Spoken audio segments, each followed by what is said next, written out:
Ona. Assalomu alaykum hammaga. Xudo xolasa shu simentalimizni o'lchab ko'ramiz. Shu bira topdi. 34 millionga olibdi. Xudo xolasa ko'ramiz necha kilo kelar ekan. Чистый o'zi.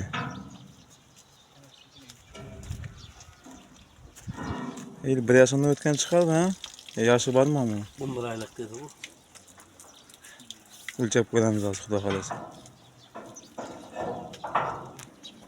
Ha, kimcha kilo ko'rdi aytinglar.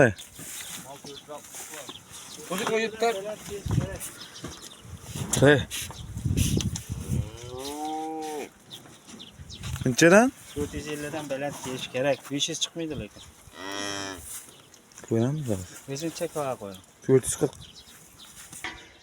Ana. Ana. Bismillahirrahmanirrahim. Bakın. Yıkayan uçur, yıkayan uçur. Aytmayman sizlarga.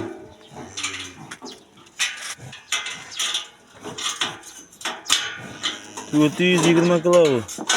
Kilo vermedi bu. 420 kilo. To'shni. Точно. Чистый o'zi mana. Unda kilo vermedi. Necha kilo?